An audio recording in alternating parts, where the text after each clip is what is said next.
Es un shiur relacionado con la fecha que estamos, que es la destrucción del Bet HaMikdash. Es la fecha que también estamos haciendo, como pusimos en el título, la Inquisición Española. Y bueno, Bezrat Hashem, que Hashem nos ayude a que sea una charla intuitiva, una charla que podamos aprender también de todo lo que ocurrió, y que pronto nos mande el Mashiach Tzidkenu B'Menav Yameinu Amén, y ya nos olvidemos de todas las cosas malas que han pasado en el pueblo de Israel y podamos recordar las buenas cosas, el Bet HaMikdash, con mucha alegría y salud. Entonces, como decimos, estamos empezando la semana de Tisha B'Av, el cual, como sabemos, este miércoles a la noche es Tisha B'Av, el día más triste del calendario hebreo. Y en Tisha B'Av, como sabemos, pasaron muchas cosas malas. Específicamente este shiur vamos a hablar un poco de lo que fue la Inquisición Española, el Tisha B'Av del año 1492, que es justamente lo que vamos a tocar en este shiur. Me preguntó hace poco una persona. Me dijo, mira, a mí no me gusta escuchar historias tristes o sucesos trágicos que le ocurrieron al pueblo de Israel. No puedo, me duele el corazón cuando escucho eso. Por ejemplo, que me cuenten de la Shoah, que me cuenten de cosas así cuando son historias fuertes, no puedo, no me da. Me dijo, yo no sé nada de Tisha B'Av, no sé qué ocurrió. Yo sé que se ayuna.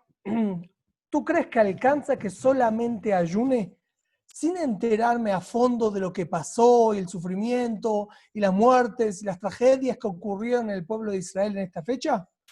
Esa fue la pregunta.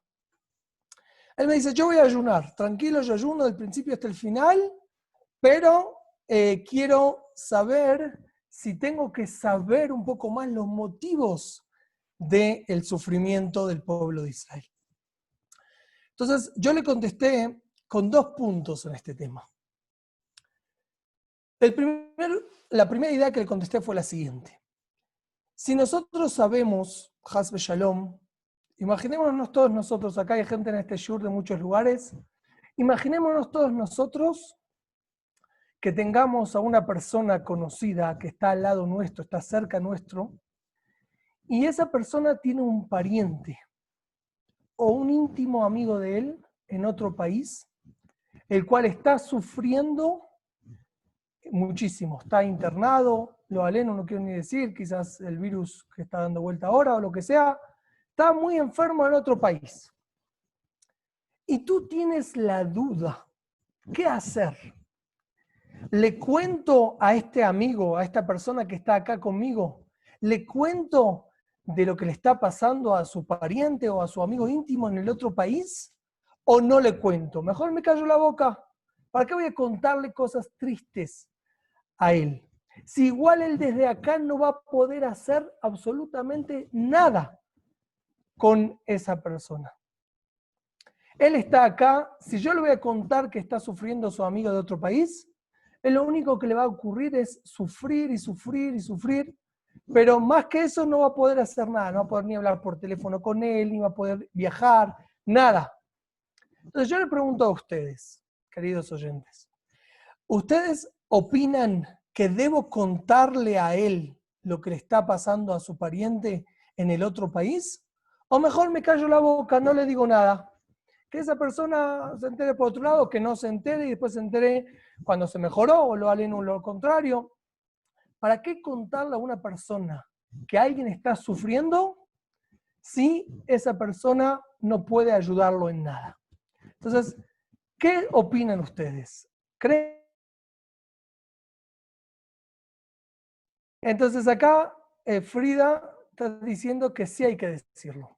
Hay que contarle lo que le está pasando al amigo, al pariente. ¿Pero por qué? A ver, señora Frida, ¿por qué hay que contarlo? Si lo que voy a provocar es que siga sufriendo. hay que seguir sufriendo. ¿Para qué voy a contarlo entonces? Algunos dicen que sí, otros dicen que no, porque es un amigo, dice otro. Pero al final no va a ayudarle en nada que le cuente. Pero la mayoría de ustedes dice que sí hay que contarlo. ¿No? La mayoría, porque recién veo que Tommy dice que no, pero bueno, la mayoría dicen que sí. ¿Por qué sí hay que contarlo según la mayoría? Entonces unos escribieron para que pueda rezar con él. Malquita Leiderman dice que va a depender si lo puede aguantar o no puede aguantar. Sí lo puede aguantar. Muy bien, entonces para rezar por él, muy bien, me gusta que participen los oyentes. Entonces, lo que están diciendo es correcto. Para rezar por él, quizás habría que decirlo, para decir Teilim, eso es bueno. Pero digamos que hay otros que están haciendo Teilim, aunque todos se suman, ¿no? Pero hablando sin lo espiritual, hablando simplemente por el hecho que una persona va a sufrir cuando le voy a contar eso. Entonces yo le voy a explicar lo que yo creo, díganme si ustedes si tengo razón o no. Yo opino que sí hay que contarle. ¿Por qué? Porque más allá que lógica, si uno va por lógica, no hay que contarle. ¿Para qué hacerlo sufrir? No va a aumentarle nada. Ahora yo lo veo al lado mío, está festejando, está contento, está feliz. ¿Para qué amargarlo? Entonces tienen razón. Por lógica no hay que decirle, pero hay algo más que la lógica. Cuando a una persona, por ejemplo, le pasa algo malo y el otro le dice, lo siento mucho, ¿se pusieron una vez a pensar qué significa lo siento mucho? Lo siento mucho significa, en mi corazón siento el dolor y estoy contigo en este dolor. Eso es, lo siento mucho. Una persona quiere ser parte de alguien que es muy querido para él. ¿Sí? Y quizás hasta se va a enojar conmigo si yo no le conté y me va a gritar, ¿por qué no me dijiste? Le digo, para que no sufras. Me va a decir, no, me tenías que haber contado igual. ¿Por qué? Porque es algo del corazón, es algo del sentimiento. Muy bien. Entonces yo le dije a este amigo, a este muchacho que me preguntó sobre el tema de Tisha B'Av, le dije, mira, nosotros el pueblo de Israel somos como un solo cuerpo, somos una sola unión. La prueba está que cuando Lo Alenu pasó algo triste, trágico en otro país con un yehudí, no importa si fue en Honolulu, si fue en no sé, Uzbekistán, donde fuese que pasó, hay un yehudí que está sufriendo, todos nosotros en el corazón sentimos un dolor. ¿Por qué? Porque somos Yehudim y el Yehudí es uno solo, está unido, es un solo alma grande que existe en el mundo. No es lo mismo con otros pueblos. Un colombiano que esté sufriendo por otro colombiano que le pasó algo en otro país, es raro. ¿Por qué? Porque nosotros somos uno solo. Entonces, si es así, le dije a este muchacho, tú me estás preguntando a mí si saber lo que pasó en Tisha B'Av o no saber lo que pasó en Tisha B'Av.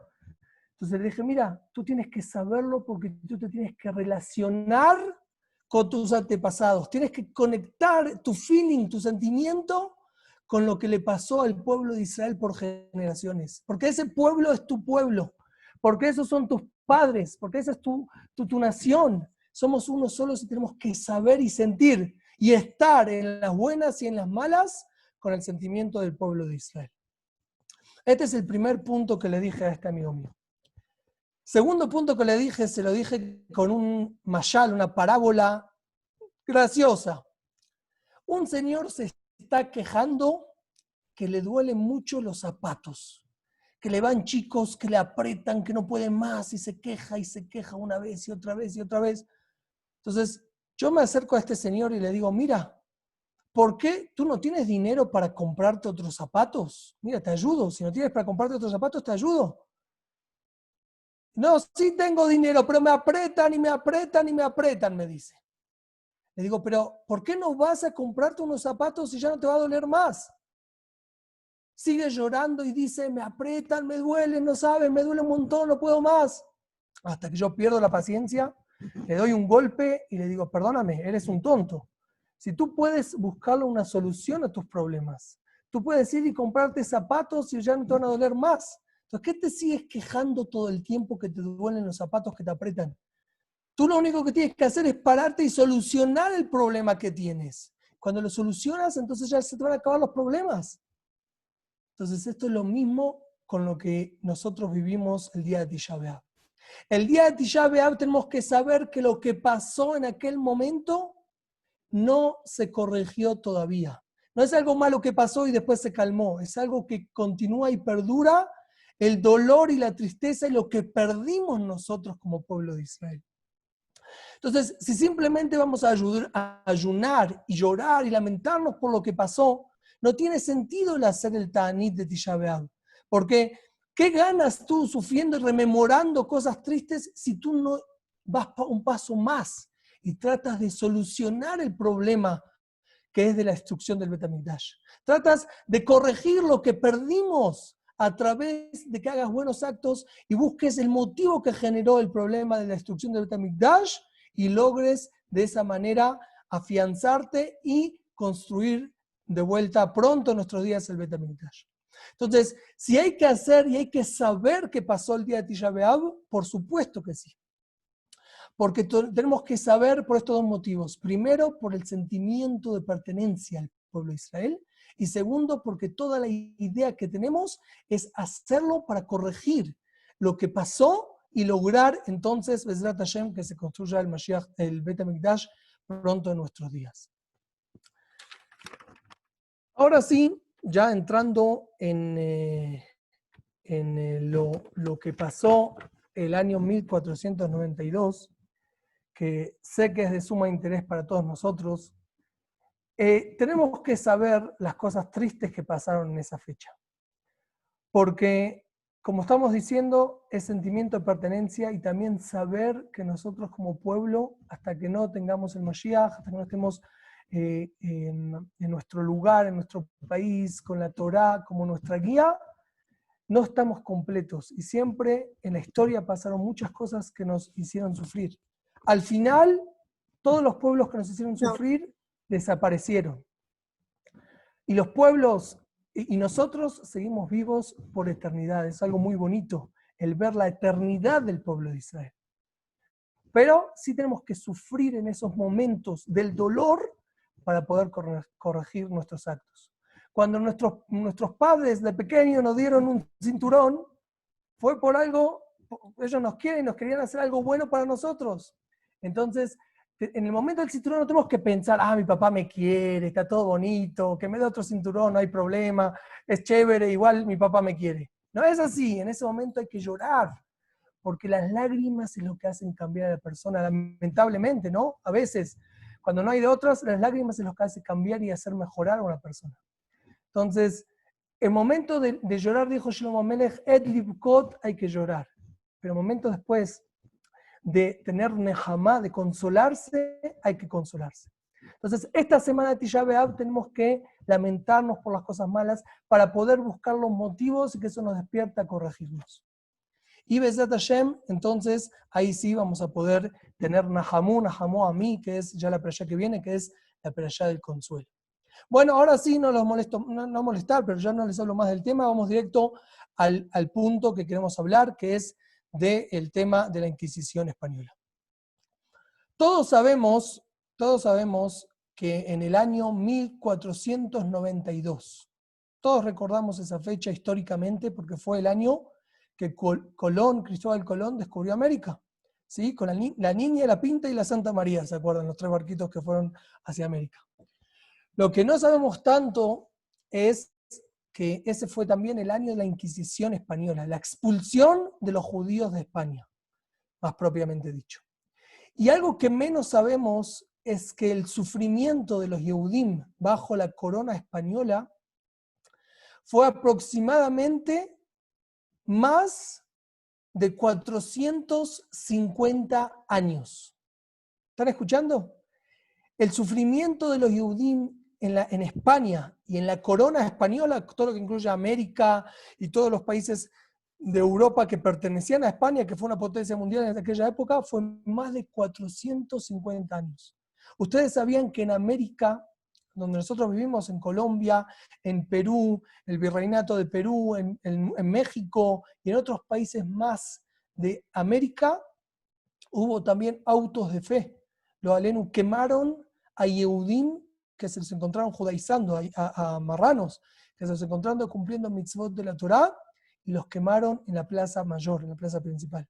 También en América pasó y hasta el año 1834 no dejó de existir la Inquisición, seguía existiendo la Inquisición. Por eso fue algo tremendo, fue algo terrible. Pero vamos a empezar desde cuándo empezó en España esto, porque el año 1492 no fue el comienzo de los sufrimientos de los judíos en España, sino fue una consecuencia de algo que ya venía pasando de unos años antes. Entonces, un poco de historia general.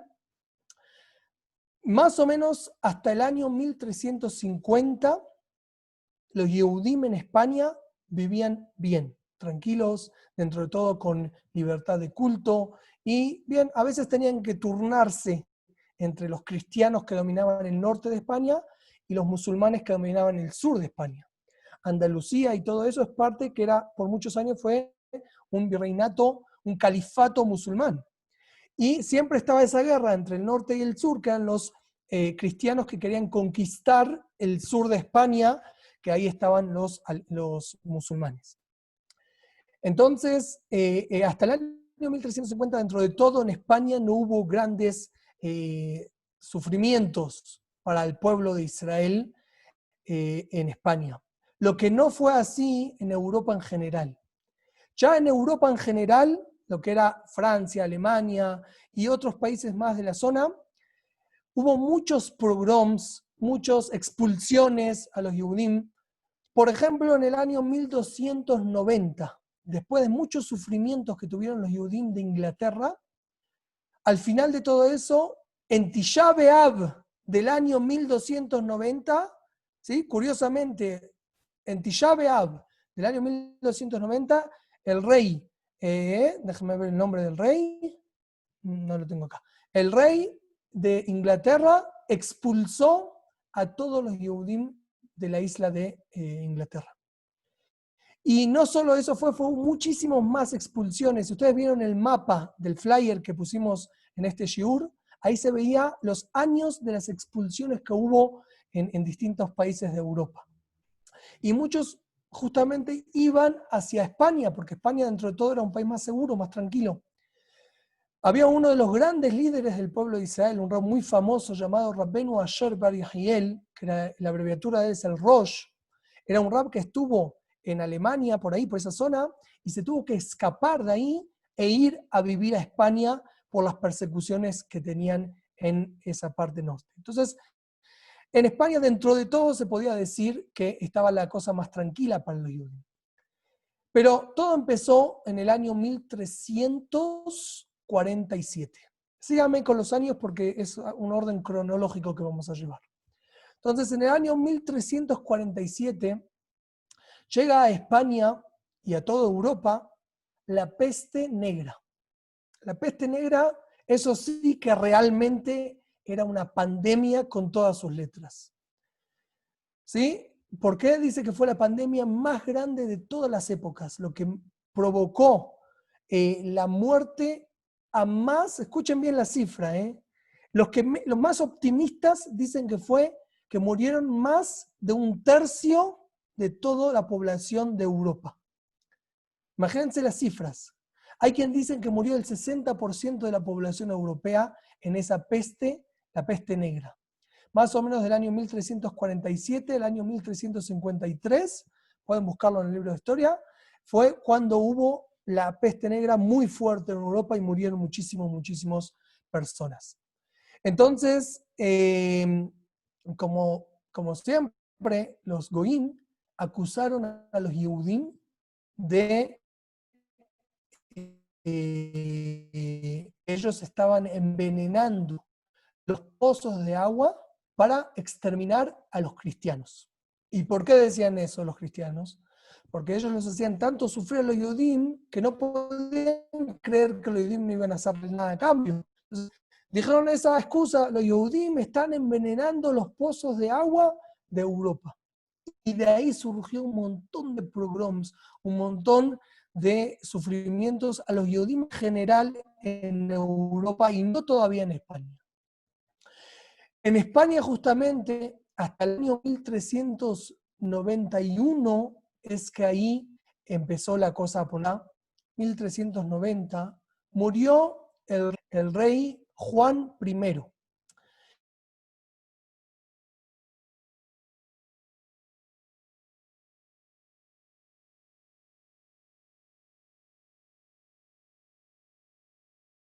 tenía 11 años. Entonces, ¿qué pasaba? Los que estaban encima de él, los que estaban ayudándolo, el reinado se debilitó mucho, la fuerza del rey en general en el país se debilitó mucho. Y tienen que saber algo, que los Yehudim en general en toda Europa pertenecían al rey. Por alguna razón, tenían una relación que eran como parte del rey, era propiedad del rey los Yehudim. Para muchas cosas, el rey les cobraba mucho más impuestos justamente por eso, porque entre comillas los soldados del rey los cuidaban a los Yehudim. Por otro lado, el rey no quería que maten a los Yehudim porque sabía que los Yehudim traían muchos negocios y eran buenos en negocios en general en los pueblos. Pero así era, el judío la pertenencia del rey de la ciudad, del país. Entonces, imagínense ustedes que este rey tan jovencito, Enrique III, él era como el que cuidaba, el que patrocinaba, era el padrinado de los Yehudim de su reinado, y él tenía solamente 11 años.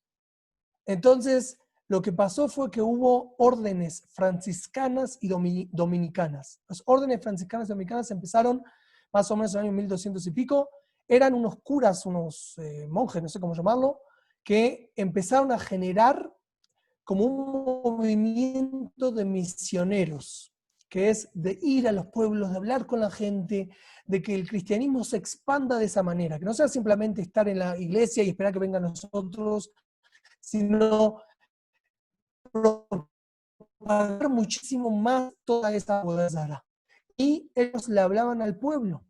Y había mucho la enemistad que le metían esa gente contra los Yehudim y demás. Porque, como digo, no era de la gente alta, era justamente de la gente baja del pueblo a donde ellos se dirigían, y ellos provocaron muchísimo sufrimiento al pueblo de Israel, estas órdenes. Entonces, en el año 1390 ya venían unos monjes o de la orden dominicana hablando muy mal de los Yehudim. Y hay que quemar las sinagogas, hay que hacer cosas terribles sobre los Yehudim.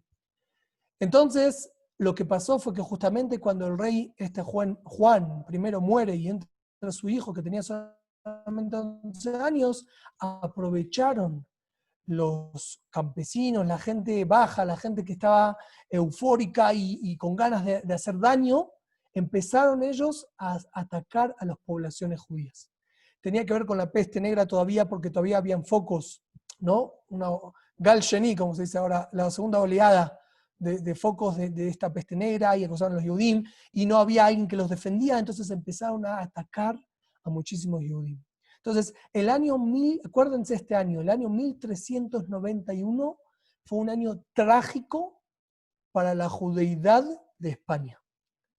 Hubo en ese año, en el año 1391, hubo pogroms en ciudades, quemaron sinagogas, mataron a Yehudim, hay testimonios de gente, lo alenu, que estaba tirada al piso muerta, o que los Yehudim se convertían al catolicismo, o que se escapaban de España, o que se quedaban siendo judíos, y en algunas ciudades sobrevivían y en otras eran muertos. Esto pasó de 1391. Hicieron un programa muy grande en la ciudad de Sevilla, mataron a más de 250 Yehudim, quemaron las sinagogas, muchos de los Yehudim tuvieron que, entre comillas, demostrar o decir que se convirtieron al cristianismo simplemente para salvar sus vidas y sus pertenencias. Entonces esto pasó en todo el mes de junio, ese fue un mes trágico, pasó estos pogroms de Andalucía a Castilla, Valencia, hasta las Islas Baleares, que son Mallorca y Menorca, el que conoce. También ahí hubo pogroms en Córdoba, en Madrid. La comunidad de Barcelona fue totalmente exterminada en ese año 1391. En Toledo mataron justamente al nieto del Rosh, que hablamos antes, el Rosh, que era este líder ashkenazí que fue a vivir a España. Él tenía su nieto, que era el rab de la ciudad, con sus alumnos, también fueron exterminados ahí muchos de estos. Es algo muy triste, la verdad, contar todo esto, pero sí, así fue efectivamente. El año 1391 fue un año trágico. ¿Y por qué cuento tanto lo trágico que era? Porque en ese momento se formó en España dos distintas comunidades. Se formó la comunidad de los nuevos cristianos, así se llamaban, los que después fueron llamados marranos o criptojudíos, o otros nombres más que tenían ahí. Esos fueron una comunidad grande, porque fueron muchos Yehudim que, entre comillas, demostraron ser cristianos para no perder sus derechos y su vida.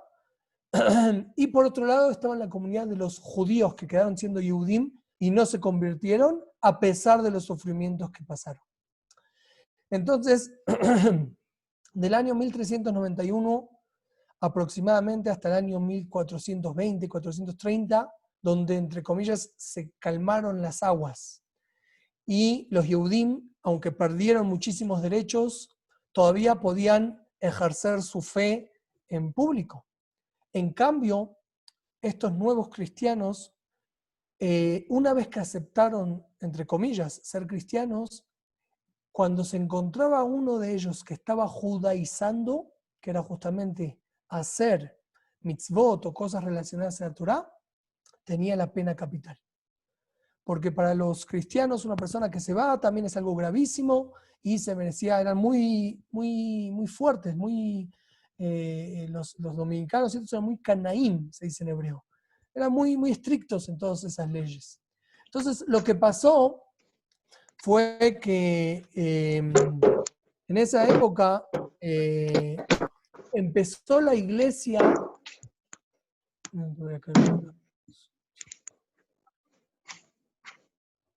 En esa época la iglesia empezó a perseguir a estos nuevos cristianos.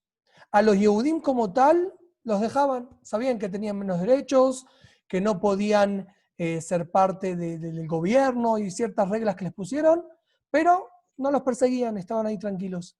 A los que sí perseguían eran a los muchos Yehudim que se habían convertido a la fuerza por todas estas tragedias que habían pasado en ese momento. Entonces así pasa la historia y el año 1420, 30, hasta el año 1469, dentro de todo, así funcionaban las cosas. Todavía la Inquisición, que era ese grupo, esa institución que supervisaba a los nuevos judíos, a los nuevos cristianos, perdón, cómo ellos ejercían la fe, era débil, no era tan dura. Cuando empezó ya lo más grave, fue con el casamiento del rey Fernando de Aragón y de la reina Isabela de Castilla. En esa época, más o menos el mapa de España, que todos los conocemos, es como un cuadrado. Tiene en la parte de abajo, como todos sabemos, Portugal, es un país que está abajo. Todo el centro de España, ¿sí? Hasta casi abajo de todo, que en ese momento todavía estaba el reinado de Granada, que era el reinado de los musulmanes, era el reinado de Castilla. Más hacia el oriente, que es las ciudades de Valencia, de Barcelona, las islas de Mallorca, y todavía mucho más allá. Es increíble lo que creció el imperio de Aragón. También la isla de Cerdeña, el que conoce un poco el mar Mediterráneo, Sicilia, que es al sur de Italia, y la parte sur de Italia, lo que parece una bota, ¿sí? Lo que conocen el mapa. Toda la parte sur de Italia, todo eso pertenecía al reinado de Aragón. No era el reinado ni italiano ni otras cosas, era todo reinado de Aragón. Y también el reinado de Castilla, que estaban al lado. ¿Qué pasó? El príncipe de Aragón, Fernando, se casó con Isabela, que era la heredera del trono español, del trono de Castilla. Cuando ellos se casan, pasan unos años y unen sus reinados y forman el gran imperio español. Y no termina ahí, sino ellos logran conquistar Granada, que era la parte sur donde estaban los musulmanes, que tenían ahí un imperio formado grande, los musulmanes. Entonces estos reyes logran dominar también esa zona y se hacen de todo España. Lo único que queda es Portugal por su lado y Navarra, que era un pequeño reinado en el norte de España y con la frontera con Francia. Lo que pasa es que en ese momento, en esa época, empieza la Inquisición como tal con su fuerza cuando subió, y más llamó el rayá tan grande, Tomás de Torquemada. Ese señor, aunque no lo creamos, tenía raíces judías. Según lo que leí, su mamá seguro no era judía, entonces por ende él no era judío, pero por parte de su padre sí tenía algunas raíces de judíos que se habían convertido al catolicismo. El líder de la Inquisición empieza a ejercer muchísima presión en los reyes Fernando e Isabel y también empieza a ejercer presión, por otro lado, con el Papa en Roma, para que le den una autorización de formar una Inquisición fuerte, sólida y como se debe o como no se debe. Yo les voy a leer acá algo que encontré, que dice que pasó una historia justamente cuándo fue que los convenció este rey, Tomás de Torquemada, a los reyes, a formar ya realmente la Inquisición como entidad con poder. Fue en el año 1478. ¿Sí? Fue alrededor de 14 años antes de la expulsión de los judíos de España. ¿Y por qué fue esto? Acá cuenta una historia que en un momento fue una historia muy famosa dentro de todo el reinado. Había un muchacho cristiano, totalmente 100% cristiano, que se enamoró de una chica nueva cristiana. Significa que era judía, que en su momento se habían convertido al cristianismo. Y él iba a la casa, venía. Una vez cuando fue a la casa de esta niña, los encontró a todos ahí haciendo el Seder de Pesaj. Entonces, cuando vieron esto y se publicó esta historia, entonces este Imaj Shemot, Tomás de Torquemada, fue al rey y a la reina, les dijo, miren lo que está pasando, fíjense la influencia de esta gente, entonces tenemos que hacer algo serio, tenemos que poner una inquisición que se encargue de todos los nuevos cristianos, por un lado, y de los judíos en general. ¿Por qué de los judíos en general? ¿Qué le molestaban los judíos? Entonces, la excusa número uno que se dice y está en los documentos de la Inquisición como tal, es que ellos decían, argumentaban los de la Inquisición, que mientras haya Yehudim que cuiden su religión en España y los nuevos cristianos tengan relación con esos Yehudim, es muy difícil que esos nuevos cristianos abandonen el judaísmo totalmente. Siempre van a seguir siendo judíos porque al final tienen relación y vienen los otros judíos y se acuerdan y quieren hacer las costumbres y las mitzvot que hacen los judíos. Entonces, él dijo, si nosotros queremos hacer que ya estos nuevos cristianos no sean más influenciados por los judíos, tenemos que expulsar a todos los Yehudim de España. Y justamente esa época cuando el rey Fernando y la reina Isabel conquistan el reinado de Granada en el sur, entonces ellos están felices, están contentos y deciden en ese momento, entre comillas, darles un regalo a Imaj Shemot, a la Avodat Zará, y aceptan echar a todos los Yehudim de España. En esa época, uno de los grandes líderes del pueblo de Israel, que se llamaba Don Yitzhak Abarbanel, él era un gran rab que escribió muchos pirushim, muchos comentarios sobre el Tanaj. Entonces, él trae un testimonio acerca de esa época de lo que pasó. Él, Don Yitzhak Abarbanel, era el tesorero del rey de España. Imagínense ustedes a qué nivel llegó. Tesorero del rey de España, de Fernando. Y él, cuando escuchó este decreto, entonces le agarró trágicamente, estaba desesperado. Y acá él cuenta en la introducción del libro de Melahim, él cuenta todo lo que pasó. Entonces él dice que está en hebreo, voy a citarles algunas cosas. Él dice que lo que pasó fue que cuando logró ganar la guerra contra Granada, entonces empezó a decir Fernando, Bayomer a Esab belibó, empezó a decir a Esab en su corazón. ¿Quién es Esab? Esab se hace alusión a Fernando, que es cristiano, que sabemos que los cristianos son descendientes de Esab, son no descendientes, pero son los que continúan esa línea de Esab. Ya que lo nombro, digo algo curioso. A Esab, las letras a Esab, Ain, Sin, muchas veces se escribe con Yud también. Yud y Vav son las mismas palabras, las mismas letras que el nombre de Imaj Shemot Bezecho, de Yeshu, que se llamaba Yeshua.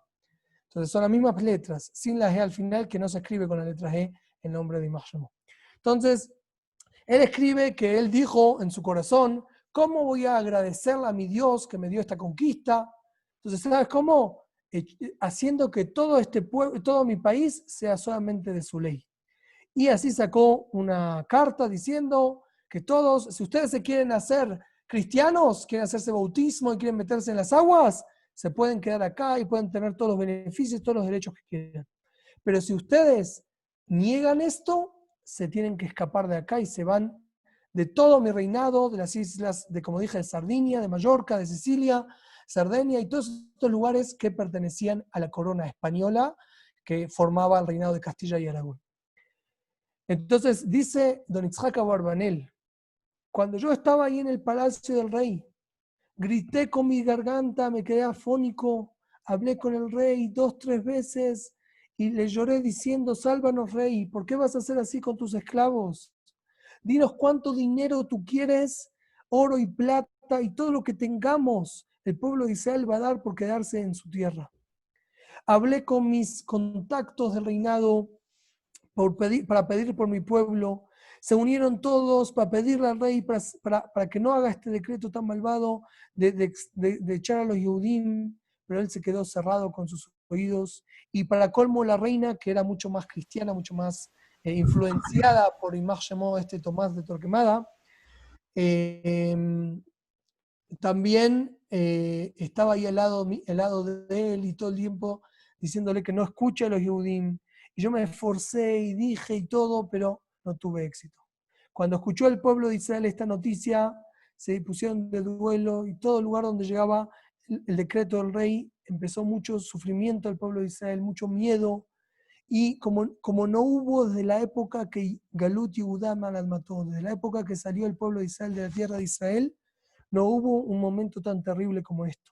Pero los Yehudim se decían uno a los otros, Hazak benit Hazek, vamos a ser fuertes por nuestra religión, por nuestra Torah, por esta gente malvada que nos quiere hacer daño. Si Hashem quiere que vivamos, vamos a vivir. Si quiere que moramos, vamos a morir. No vamos a arruinar nuestro pacto y no nos vamos a echar atrás nuestro corazón y vamos a ir todos nosotros con el nombre de Hashem. Y según el testimonio de Itzhak Abarbanel, más de 300.000 personas. Dice, fueron sin fuerzas 300.000 personas, el pueblo que iba yo con ellos, de niños, ancianos, de todos los reinados, de todas las ciudades del rey, cada uno de Navarra, que como dije está en el norte.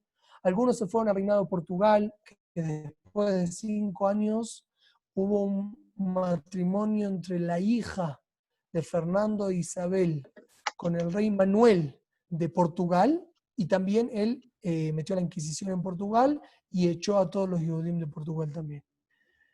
Entonces dice que los persiguieron a los Yehudim, muchos sufrimientos, y no encontraron lugar donde descansar, y había hambruna y pestes, y algunos se fueron por el mar y se hundieron los barcos, y lo Alenu, lo que cuenta acá es terrible, terrible, terrible. Esto encontré en el texto, lo que leí recién es el propio testimonio de Don Itzhak Abarbanel mismo. Él mismo escribe todas estas cosas en ese donde dije antes, el que sepa hebreo o que pueda buscar es muy interesante.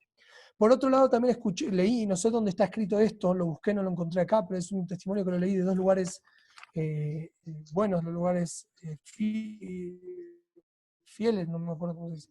Dos lugares que dicen así, dice que en ese momento Don Itzhak Abarbanel estaba frente al rey y le ofreció la suma de 300.000 ducados de oro, una suma astronómica que no sé qué tenían que haber hecho los Yehudim. Aceptó, pero en ese momento entró Tomás de Torquemada. Y él, que tenía mucha influencia con la reina porque era la que él escuchaba la confesión de la reina.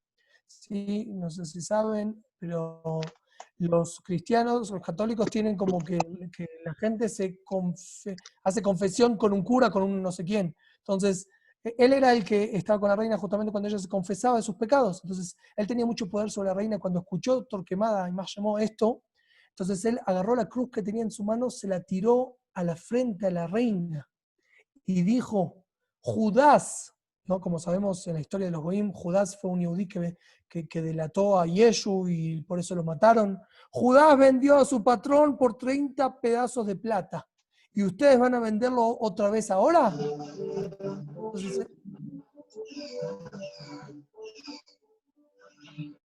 Entonces, en ese momento, cuando ya en ese momento ya don Isaac Abarbanel no tuvo lo que decir, o mejor dicho, ahí los reyes no quisieron escucharlo, y así fue que en el día de Tish'a B'Av del año 1492 salieron los Yehudim al exilio de España. El decreto se firmó antes, unos meses antes, pero se le dio 3 meses a los Yehudim para poder vender sus bienes. ¿Ustedes creen que eso era algo bueno? Ustedes saben que no nos dejaban llevar ni oro, ni plata, ni diamantes, y no los dejaban, y todos los goyim sabían que los goyim se tenían que vender sí o sí las casas, entonces no les pagaban nada, igual se tenían que ir. Entonces así fue que el pueblo de Israel salió al exilio y fue un momento muy, muy, muy triste para el pueblo de Israel.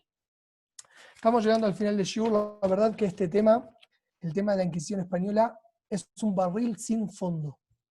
Yo estuve leyendo en esta semana lo que estamos estudiando ahora, lo que estamos diciéndole ahora. Créanme que uno puede quedarse toda la vida, mucho tiempo leyendo y leyendo y leyendo, y no termina. Hay un famoso periodista, creo que es israelí, que escribió un libro de ni más ni menos 1400 páginas, solamente hablando de los orígenes de la Inquisición, sin entrar en detalles con lo que pasó después y con todo lo que pasó en un futuro. Lo que estaba diciendo era también que lo que los reyes aceptaron todo esto porque tenía mucho valor monetario también. Todas las cosas, pertenencias que quedaron a los Yehudim y a los nuevos cristianos que se los delataban, que al final estaban haciendo, estaban judaizando, le sacaron todos los bienes y se los llevaban para él. Muy bien, acá Gustavo Ochoa me recuerda que el nombre del periodista es Ben-Zion Netanyahu. Entonces, ustedes saben que el pueblo de Israel, bueno, se dispersó por todos lados. Como muchos sabemos, sobre Cristóbal Colón se dicen muchas cosas, que quizás era judío. Hay unas pruebas que él podría llegar a ser judío, tenía unas cosas que él escribía. Los que lo bancaban a él eran gente eran nuevos cristianos justamente. Hubo muchos pueblos que fueron hacia América, muchos Yehudim. Todos sabemos que toda América está llena de descendientes de marranos. Llena. Las islas del Caribe, ni que hablar. Las islas del Caribe, repleto. Curazao era uno de los lugares que creo, si no me confundo, pertenecía a Holanda, y ellos sí dejaban ahí que los Yehudim estén. Entonces, desde ahí financiaron los Yehudim a Simón Bolívar. Imagínense ustedes. Porque, como dije antes, la Inquisición estaba todavía hasta el año 1834.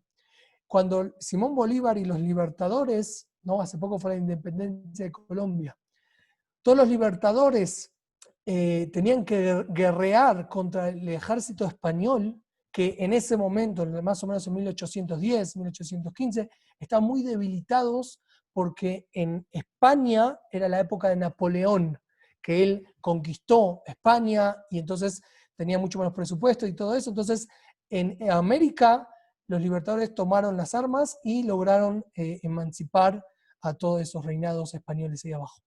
Y todos esos fueron bancados por Yehudim que querían liberarse de ese yugo y poder vivir un poco más libre. Eso, y ellos sabían, tenían mucho odio contra los españoles por todo lo que habían hecho. Ustedes saben que los piratas del Caribe, muchos nosotros los vemos con ojos negativos, con la bandera negra, con la carabela. Muchos de ellos eran Yehudim que se querían vengar de la corona española. Los españoles llevaban oro y plata de América hacia España. Y los piratas del Caribe, que muchos eran Yehudim, y hay testimonios increíbles sobre eso, luchaban y les sacaban y destruían los barcos españoles para robarles a ellos todo ese oro como método de venganza hacia este tema. Una vez me contó, me acuerdo, un vecino de mi papá en Argentina, que él fue a la isla de Barbados. Todos conocemos Barbados por el turismo y porque es un paraíso fiscal. Barbados una vez él fue a hacer kasher, un ron, una bebida, un aguardiente o algo así, y un taxista cuando lo vio con kipá, un señor ahí seguramente un señor más africano, no más tez morena, lo vio y le dijo, mire señor, ¿usted es judío? Le dice, sí, le dijo, déjame mostrarte, llevarte a un sitio. Lo llevó a un cementerio, que estaban en el cementerio lápidas escritas en hebreo, Kohanim, con las manos así de Kohanim, y aparte de eso abajo una calavera de piratas. ¿Sí? Como dije antes, eran las bases donde estaban los piratas que de ahí atacaban a el reinado español. Antes de terminar totalmente, quiero leerles algo increíble. Esto es algo reciente. Al año pasado, el 19 de mayo del año 2019, una periodista israelí llamada la doctora Kawsa Abramson fue a visitar a España y como era una señora importante, fue con un grupo de gente de nivel, gente académicos, entonces lo que fueron allá, entonces ahí en España, como era un grupo especial, le sacaron unos testimonios que escribieron los inquisidores cuando le hacían interrogatorios a los nuevos cristianos por lo que se los encontró judaizando, lo que sea. Entonces ella dice cosas increíbles, dice que escribieron todo, hasta el sentimiento, hasta cómo ellos, cada palabra, cada movimiento que se hacía en el momento que perseguían a los judíos en esa ciudad. Entonces, lo voy a leer, esto es cortito, porque tiene un mensaje muy profundo para nosotros. Acá dice así, la primera acusada era María, la esposa de Pedro Díaz de Vélez Arobia. Ella estaba acusada en esto que limpiaba la casa los viernes en honor a Shabbat y descansaba en Shabbat. Ella recibió una mancha de, no sé, de honor o algo así, pero al final terminó saliendo de este interrogatorio, entre comillas, con castigos leves, significa que no fue quemada en un auto de fe. La segunda es María González, la esposa de Pedro de Vélez Ariel. Ella fue acusada que ella visitaba a sus parientes en Shabbat y fue quemada en un auto de fe. La tercera era Mari Díaz, que ella fue acusada de festejar fiestas judías y otros pecados terribles, entre comillas, como ellos. Ella logró escaparse de la Inquisición del lugar donde la tenían que quemar 2 semanas antes de su juicio.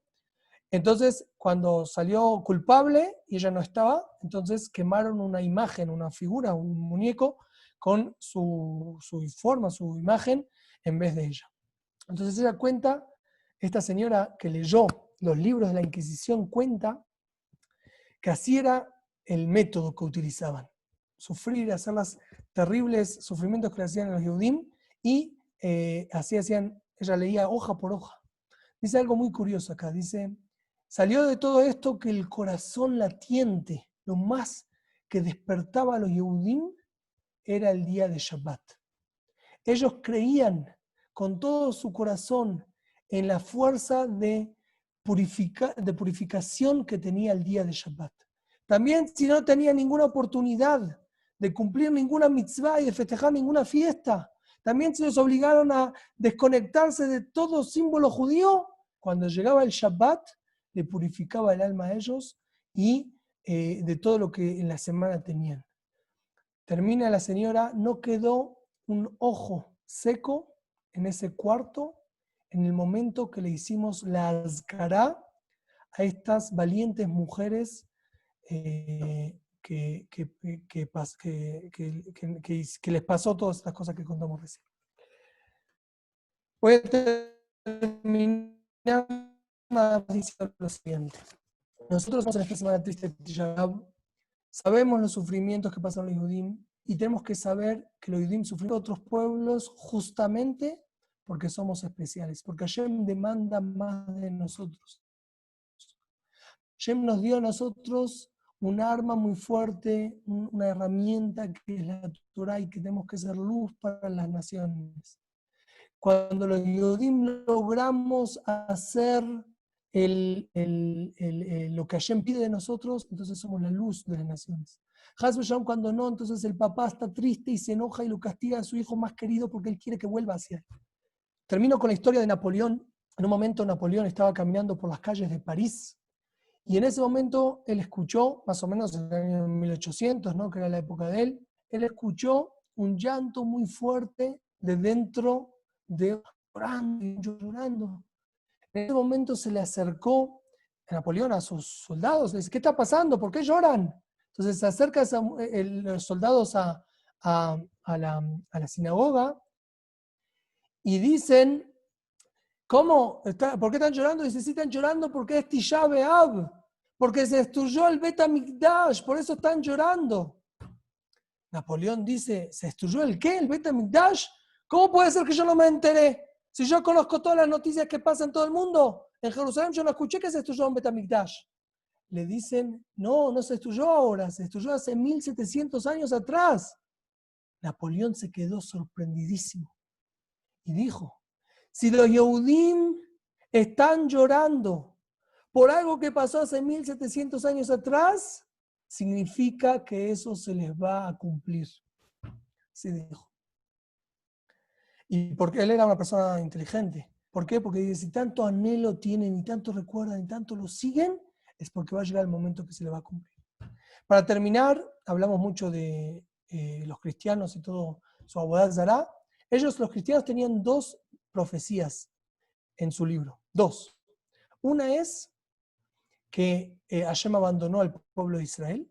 Y la segunda es que ellos nunca van a volver a la tierra de Israel porque Hashem los abandonó. Y llega la segunda, se les cayó. Significa que la primera también, Haz v'Shalom, se les cayó. Y nosotros somos el pueblo elegido y hay muchas corrientes dentro de los los cristianos que aceptan y que nosotros somos el pueblo elegido, pero saber que ser el pueblo elegido no es un simple mérito, sino es una responsabilidad. Quiera Hashem que pronto podamos realmente hacer teshuvá, conectarnos a las mitzvot de la Torá, hacer lo que Hashem quiere que hagamos y pronto en nuestros días podamos volver a la tierra de Israel con el Mashiach Tzidkenu y el Bet HaMikdash construido, realmente ser un pueblo especial entre las naciones y una luz para todas las naciones. Amén. Los saludo, pueden abrir los micrófonos para saludarnos y Bezrat Hashem, que Hashem nos ayude a todos nosotros. Amén. Hasaku Baruch, señor Rabino. Hasaku Baruch, Rabino. Gracias. Enseñanza. Hasaku Baruch. Gracias. Muchas gracias. Falta una segunda parte, Rabino.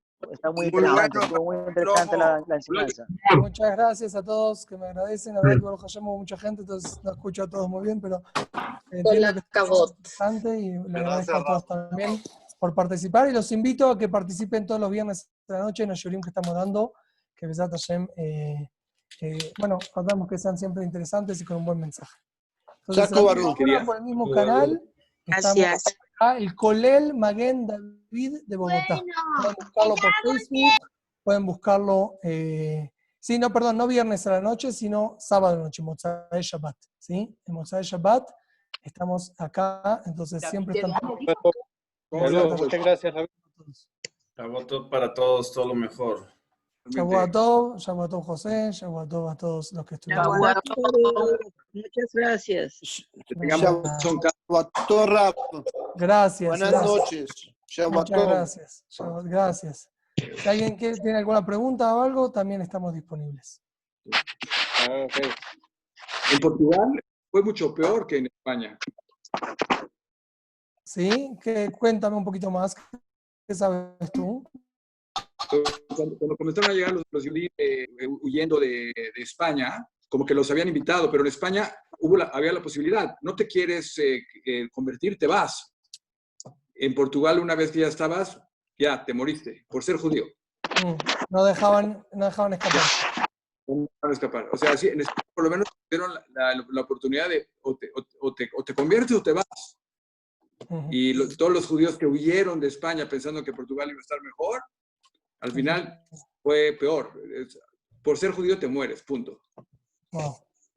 Sí, sí, Portugal también, el hecho de que España todavía se iban a Portugal era algo cerca, pero después de Portugal, ¿dónde se iban?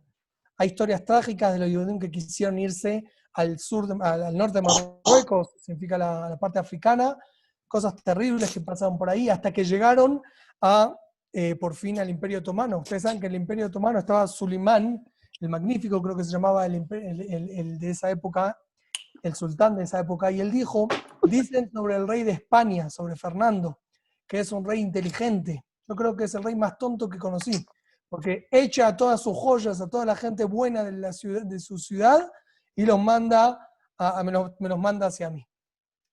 Eso fue un testimonio Pero bueno, que... ¿En qué país fue eso? ¿En dónde estaba El Imperio Otomano, en esa época habían conquistado, ya en 1400 y pico, habían conquistado Constantinopla, que se transformó en Estambul y ser la capital del Imperio Otomano. El Imperio Otomano es un imperio muy grande en sus buenas épocas. Desde Turquía llegó a Grecia, hasta no me acuerdo qué país de Europa llegó, pero bastante lejos en Europa, y para el sur fue a Siria, a Irak, a Egipto, todas esas zonas pertenecían al Imperio. Israel también, por supuesto, Israel también era del Imperio Otomano. Entonces fue muchas oleadas, todos los Yehudim, eso es otra historia, ¿no? Todos los Yehudim que salieron de España, hacia dónde fueron, hacia dónde se dirigieron, es increíble, eso es otro shiur, algún día. Todo donde hubo Yehudim después de salir de España, pero cómo fueron recibidos en ciertas comunidades judías que ya habían, las costumbres que se entremezclaron con esas comunidades, formando que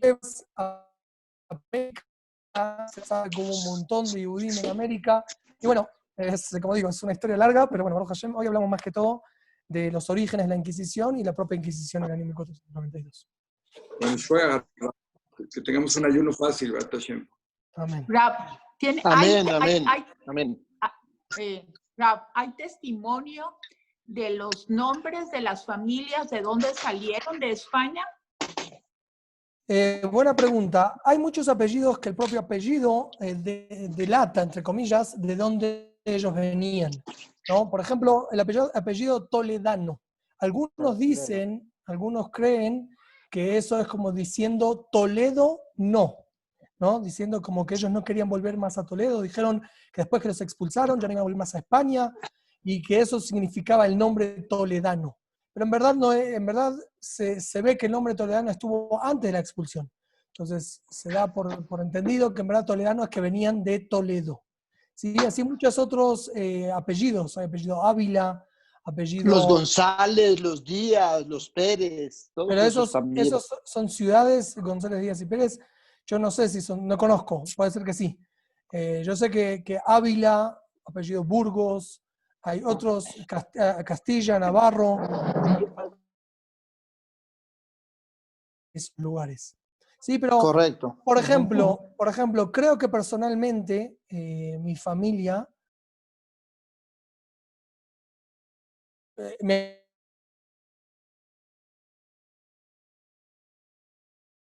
donde fue Rabbi Yosef Karo, el que escribió el Shulchan Aruch, y muchos más que fueron hacia allá, muchos de ellos por la expulsión de España. Entonces, ¿quién sabe cómo se llamaba mi familia en Tzfat antes de ir desde Tzfat hacia otro exilio que fue a Halab? ¿Sí? Porque en Halab también hay muchos apellidos que es de lugares que vinieron.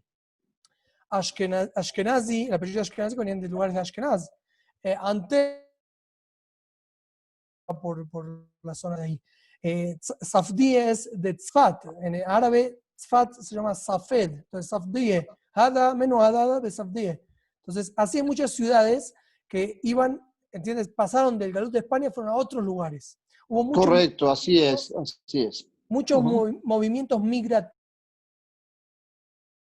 español. Entonces, no todos conservaron, entre comillas, el primer apellido o la primera manera de ser llamados.